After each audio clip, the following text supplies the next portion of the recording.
So hi. Hi, how you doing? I'm Anna.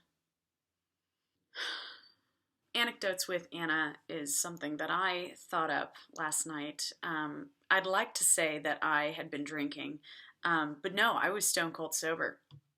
Ow. Kings Island. I want to tell you about it. It's been a long time. Been a really long time. Seventh grade. Seventh grade choir trip. I was, gosh, I must have been 13 years old. Probably was 13 at that time. I don't know. Seventh grade choir trip. Okay, we went up to Cincinnati to perform. We went to the Cincinnati Zoo. It was great. I can't even remember what we were performing or why. Because we are choir members, chorale people, and we wanted to share our voices, our angelic young voices, with the people of Cincinnati. So, one of the days on the trip, we were given the treat of going to the Paramount theme park called Kings Island. Don't know if you've ever been there, but it's pretty whatever. Of course, going to a theme park, something's going on. Like tie thing at the for sweatpants. I'm in my sweatpants. I haven't put a bra on in 5 days. So I'm in 7th grade at this time. This story's not interesting. I'm in 7th grade at the time. I had some friends that I went with, we all, broke off into our respective little people groups, little tiny cliques of people that you go with around a park. I had some friends that really wanted to ride the biggest, I think it was, at least at the time, it was the biggest roller coaster in the park, which was the Vortex. They were all in line. Well, okay, so dividing the main line to the Vortex and the normal path where normal park goers are walking is this very small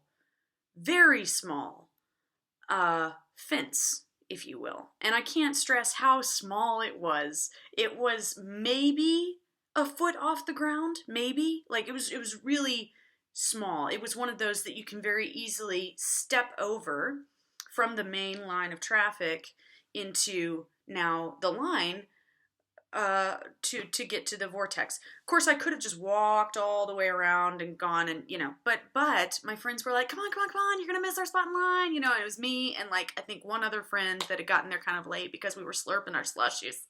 My friend very easily and, just with no amount of skill, steps over this tiny fence. I figure that I have made it successfully over this foot-tall fence, when in fact my foot got caught, one of my feet, and I don't know how. I have no idea how it happened, but I do some sort of like spin in the air, my ankle twists, and I land flat on my face. I scrape my forehead against the sidewalk. The Vortex, ultimately, is a really great ride. It's very fun, very smooth. It's a steel monster of... That sounds dirty.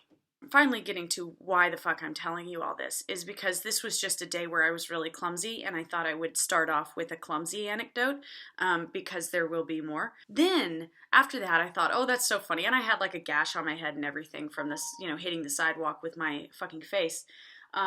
Yes? The Scrambler. If anyone's been to a carnival, you know of these things, or a theme park or whatever.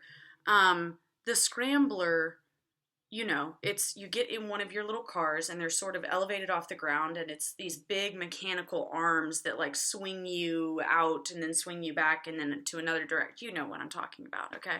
The Scrambler. You know what? I need to be kinder to myself. It was a fun ride. I had fun. I was in the car, our little car, with same group of girls. You know what? I kept thinking that the cosmos was not on my side that day. Like somehow there was something in the atmosphere that made me just particularly clumsy this day. But no, I have a feeling now it was the group of friends that I was with. There were 3 of us in the car. It was me, some girl. I can't remember any of these bitches. And it's time to get off of the ride. A simple task, you would think. Who is calling? I will say it's pretty nasty the way that they set it up.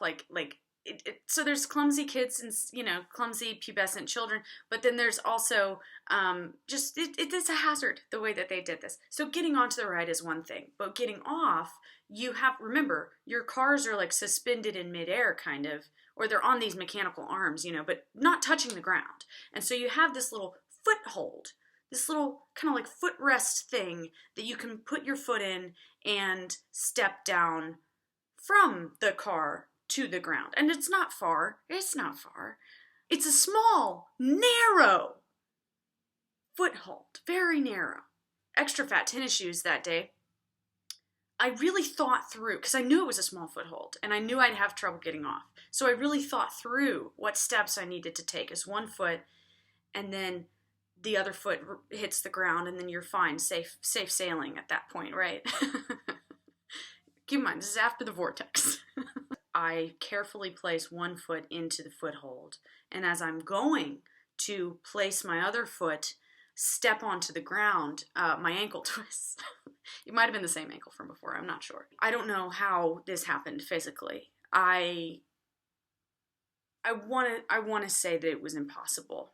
My flubby body is thrown by gravity across the front of the scrambler car. And I'm splayed. I'm splayed out across the front of this scrambler car.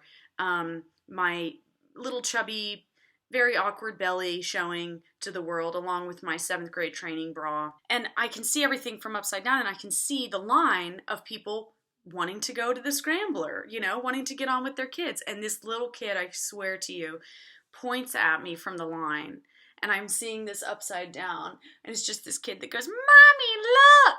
I was thinking someone would come to my rescue. My friends did not at all. Of course not.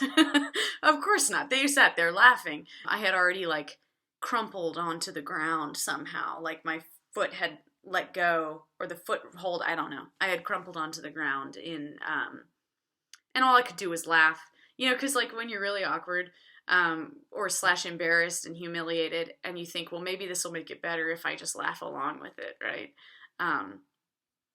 That's what I did. The guy came up to me, and is as incredulous as anyone else. He was not laughing at me, because I just think he was too high to understand what was going on.